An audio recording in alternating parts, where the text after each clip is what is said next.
Salut et bienvenue sur Canet de bord humanitaire. En 2015, les Nations Unies se sont données pour ambition d'éliminer la faim et la malnutrition sous toutes leurs formes au travers de ce qu'elles appellent les objectifs de développement durable. En effet, depuis les famines bibliques au temps de l'Antiquité jusqu'à la crise alimentaire qui frappe actuellement le Yémen, et en passant par la grande famine qui a touché l'Europe entre 1314 et 1318 ou encore le Biafra en 1968, la faim dans le monde a toujours existé au point d'apparaître comme une réalité inéluctable. Pourtant, s'atteler au problème de la faim est non seulement un enjeu moral, mais il s'agit aussi d'une nécessité pour préserver la paix et la stabilité sociopolitique au niveau mondial. Effectivement, et ce depuis la nuit des temps, la faim est un élément qu'il convient de garder sous contrôle si on ne veut pas voir apparaître des troubles difficilement maîtrisables. Durant l'Antiquité par exemple, l'Empire romain l'avait parfaitement bien saisi, comme on peut le comprendre au travers de la célèbre formule Panem et Circenses, par laquelle le poète satirique Juvénal critiquait la manière qu'avaient les empereurs de s'accorder la paix sociale et le calme politique en permettant au peuple d'avoir gratuitement accès à du pain et à des jeux pour se divertir. D'autres toutefois n'ont pas été aussi malins et n'ont pas réussi à empêcher que se produisent des révolutions et des basculements de régime aussi soudains qu'inattendus, comme ce fut le cas avec la Révolution française en 1789, qui a en grande partie été justifiée par la disette qui touchait le royaume depuis plusieurs années. Plus récemment, c'est encore l'impossibilité de pouvoir se nourrir correctement corrélée à l'augmentation des prix alimentaires qui a contribué à l'émergence du printemps arabe dès 2010, ou de la révolution soudanaise qui a abouti au renversement d'Omar el-Béchir en 2019 après 30 années passées au pouvoir. Pour ce nouvel épisode long format, je vous propose d'analyser les raisons pour lesquelles la faim dans le monde existe encore de nos jours et de découvrir comment les organisations humanitaires agissent sur le terrain pour lutter contre ce problème.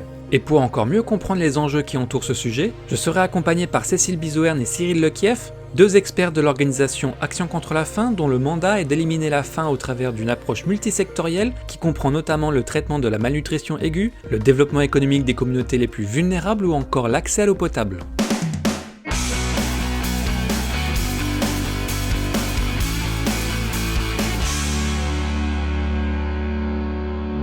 Pour bien comprendre le sujet de la faim dans le monde, il faut d'abord savoir de quoi on parle.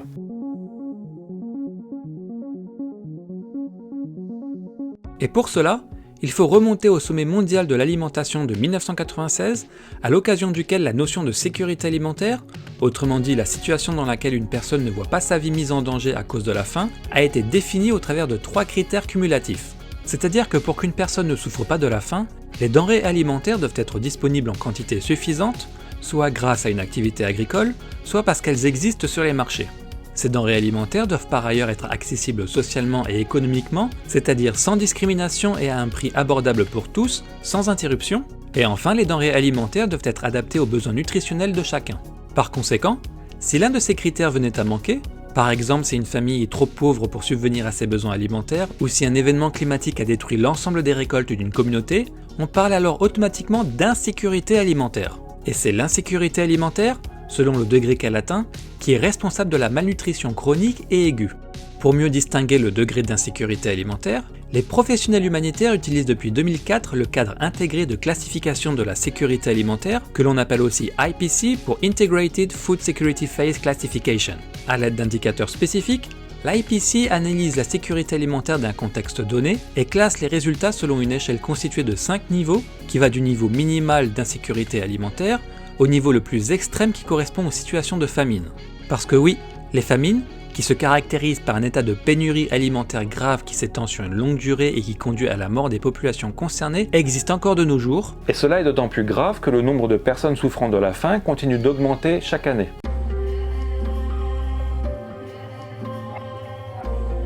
En effet, on estime aujourd'hui que 690 millions de personnes souffrent quotidiennement de la faim, ce qui représente pratiquement un individu sur 10 dans le monde, et la tendance est à l'augmentation depuis plusieurs années. Les personnes qui souffrent d'insécurité alimentaire sévère ont augmenté de 30% également en 4 ans, entre 2016 et 2020. Les différents rapports mentionnent 10 pays où la situation est absolument catastrophique. En premier lieu, il y a la RDC, l'Afghanistan et le Yémen. Dans ces pays, il y a plus de 5 millions de personnes qui se trouvent en situation d'urgence alimentaire. La situation d'urgence alimentaire est la situation qui précède la phase de famine. Il y a aussi le Sud-Soudan, le Nigeria, le Soudan, le Venezuela, Haïti et l'Éthiopie. Dans ces pays, il y a plus d'1 million de personnes qui se retrouvent dans cette même phase, qu'on appelle la phase 4, sur une classification de 1 à 5, donc qui se retrouvent dans cette situation d'urgence alimentaire. Et enfin, Il y a également la Centrafrique et le Zimbabwe, où il y a plus de 500 000 personnes qui se retrouvent en urgence alimentaire. Parmi ces 10 pays, il y en a 2 qui ont déjà plusieurs dizaines de milliers de personnes dans phase 5, donc en situation de famine. C'est le Sud-Soudan et c'est le Yémen. Et ce constat est d'autant plus alarmant que tous les facteurs sont réunis pour que le nombre de personnes souffrant de la faim continue d'augmenter dans les prochaines années. L'ONU estime ainsi que si la tendance actuelle n'est pas inversée, ce sont plus de 840 millions de personnes qui seront en situation d'insécurité alimentaire d'ici 2030. Et je sais déjà ce que vous vous demandez. Comment se fait-il que la situation empire d'année en année? Et pourquoi des millions de personnes meurent-elles encore de la faim de nos jours?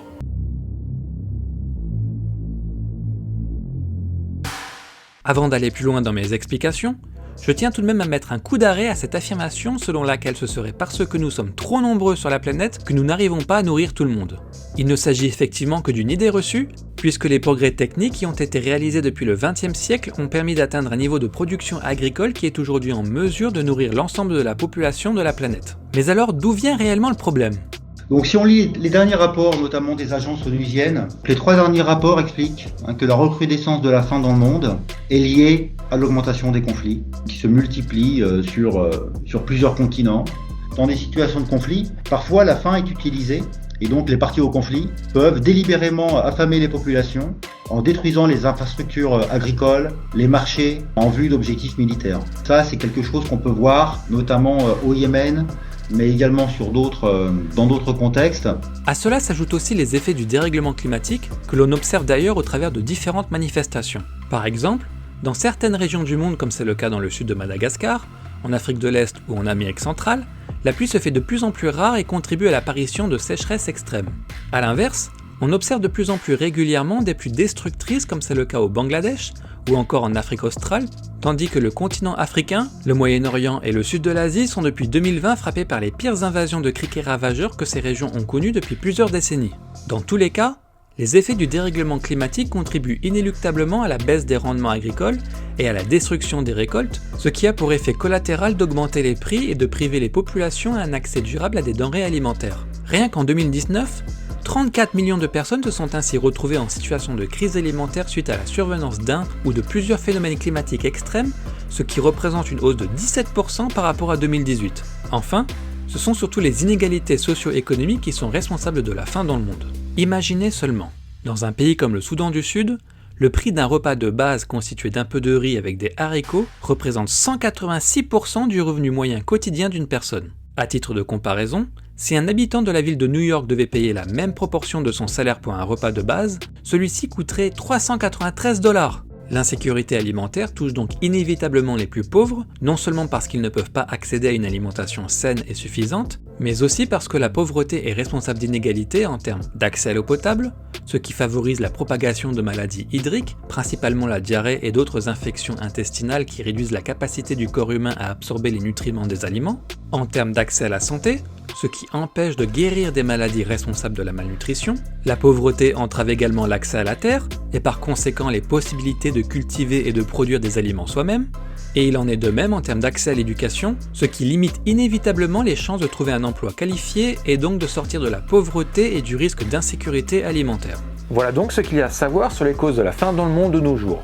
Mais pour comprendre ce problème de bout en bout de manière à être en mesure d'y répondre correctement, il faut aussi s'intéresser à l'impact de l'insécurité alimentaire sur les personnes. Et celui-ci est bien plus large qu'on ne le pense.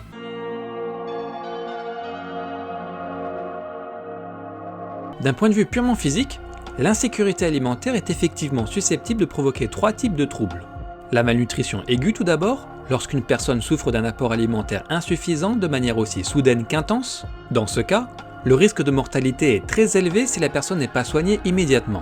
La malnutrition chronique, qui comme son nom l'indique est provoquée par des insuffisances nutritionnelles de façon chronique mais de faible proportion, bien qu'elle ne soit pas mortelle, la malnutrition chronique provoque toutefois des retards de croissance chez les enfants. Et enfin, il y a ce que l'on qualifie de carence en micronutriments.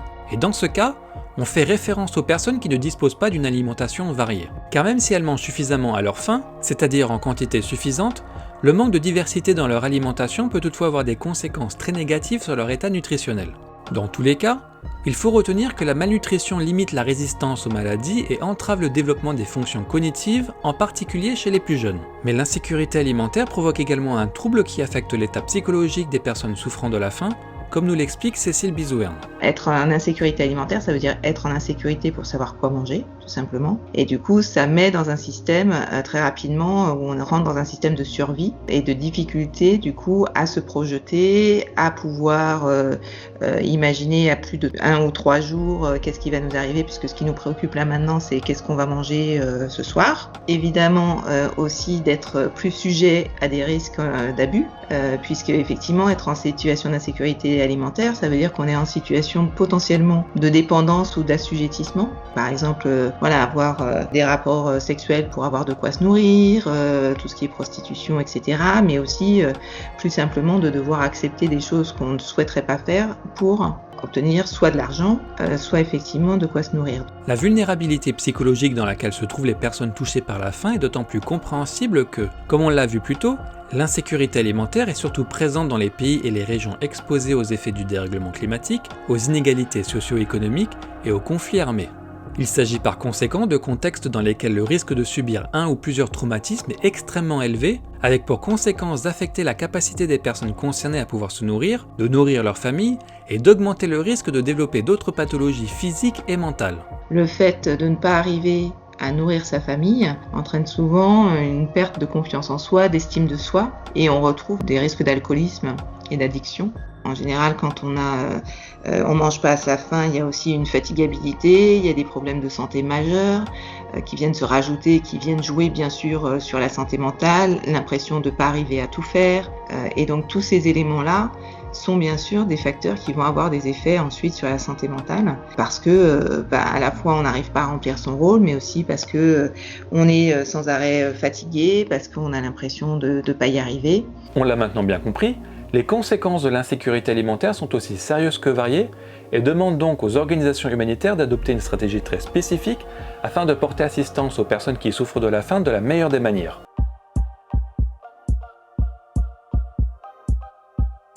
Pour bien comprendre quel type de programme les organisations humanitaires mettent en œuvre pour lutter contre l'insécurité alimentaire, prenons l'exemple d'une communauté vivant en bord de mer mais qui aurait tout perdu suite au passage d'un cyclone destructeur et qui ne serait plus en mesure de subvenir à ses besoins alimentaires. Si à l'issue de l'évaluation des besoins qui aura été réalisée par les équipes humanitaires il est relevé la présence d'enfants souffrant de malnutrition aiguë, ce sont des activités de secours qui devront alors être mises en place en priorité. Dans ce cas, l'urgence est en effet de sauver la vie des enfants malnutris. Et pour ce faire, c'est une activité de supplémentation alimentaire qui peut être favorisée, comme avec les aliments thérapeutiques de type Plum Peanut qui permettent de soigner les enfants sous-alimentés dans un délai de 4 à 10 semaines. Et pour maximiser la réussite de ce type d'activité, il est tout aussi important d'y associer des mesures d'accompagnement auprès des parents. On va travailler beaucoup avec les familles, avec les femmes enceintes et les très jeunes enfants, sur les aspects aussi bien prévention que prise en charge. Dans la prévention, ce qu'on va faire par exemple, c'est qu'on va travailler sur toutes les questions autour de la prévention et la prise en charge de la dépression maternelle. On sait que la dépression maternelle, selon les contextes, c'est entre 15 et 20% des femmes qui sont enceintes. Donc effectivement, le fait de travailler et d'accompagner les familles avec des très jeunes enfants autour de la dépression limite et prévient effectivement le risque de malnutrition chez l'enfant. Et en même temps, on travaille aussi sur tous les besoins de l'enfant et la relation parent-enfant. Par ailleurs, si l'on détecte la présence d'enfants malnutris, cela signifie nécessairement que les adultes aussi ne sont pas en mesure de manger à leur faim. C'est pourquoi, en parallèle à la réponse d'urgence, sont mises en œuvre des activités de soutien qui peuvent par exemple prendre la forme d'une distribution de denrées alimentaires pour les familles les plus vulnérables afin que leur état nutritionnel ne s'aggrave pas.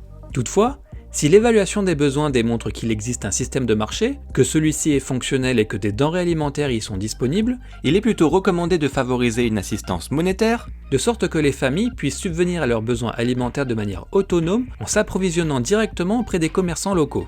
Enfin, il est indispensable que la réponse humanitaire ait un impact durable, et le meilleur moyen pour y parvenir est de redonner à la communauté la capacité de subvenir à ses besoins. Et c'est au travers d'activités dites de relance et de renforcement des moyens d'existence que cela peut s'effectuer. Pour nous, il est important de penser le développement économique et social, et donc de travailler à l'autonomisation de ces populations à travers des programmes de développement agricole, ou de développement économique, de manière à ce que ces personnes ne restent pas dans la dépendance de l'aide alimentaire.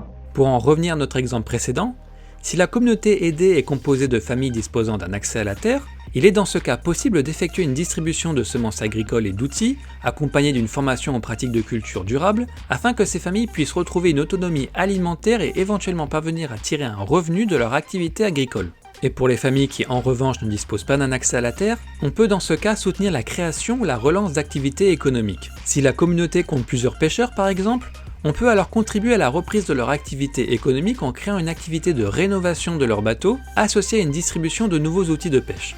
En parallèle, il est également possible d'envisager des activités de type cash for work, dont le but est d'employer plusieurs personnes issues de la communauté afin de construire ou de rénover des infrastructures publiques afin que cela puisse bénéficier à l'ensemble de la communauté. Et dans l'exemple qui nous intéresse, il peut être question de construire une digue destinée à protéger le village afin de réduire le risque d'inondation et de destruction des cultures causées par la montée du niveau de la mer si un nouveau cyclone venait à se produire. Dans tous les cas, il est important de comprendre que les organisations humanitaires envisagent toujours la réponse à une problématique de manière globale et ne se limitent généralement pas qu'à un seul axe de réponse. Généralement, ce qu'on a, c'est une intervention multisectorielle, à savoir que ces personnes qui souffrent de carences alimentaires ont généralement un mauvais accès au système de santé, vivent dans des conditions d'hygiène également qui sont insatisfaisantes, inadéquates. Donc généralement, on a des programmes qui sont multisectoriels et qui permettent d'apporter des réponses aux différents besoins de ces populations. Ainsi, les organisations humanitaires peuvent par exemple mettre en œuvre des activités destinées à améliorer les conditions sanitaires et d'hygiène qui permettront de cette manière de limiter la propagation de maladies hydriques et donc de mieux lutter contre la malnutrition. Et comme on l'a mentionné précédemment, intégrer des activités d'accompagnement en santé mentale est tout aussi important pour lutter contre l'insécurité alimentaire. On va faire des programmes combinés où on va travailler effectivement à la fois d'un côté avec tout un volet renforcement économique par exemple ou autre projet de sécurité alimentaire et en complément on va travailler sur l'estime de soi, sur traiter la dépression et les traumas pour que les personnes, dans une approche plus holistique, retrouvent un meilleur fonctionnement au quotidien en même temps qu'ils retrouvent soit accès à l'alimentation, soit accès à un meilleur pouvoir économique. Et avec 690 millions de personnes dans le monde qui souffrent de la faim, on peut dire que la lutte contre l'insécurité alimentaire est un travail de titan qui d'ailleurs ne repose pas seulement sur les épaules des organisations humanitaires. L'éradication de la faim dans le monde est pourtant bel et bien possible, mais cela demande un véritable effort collectif.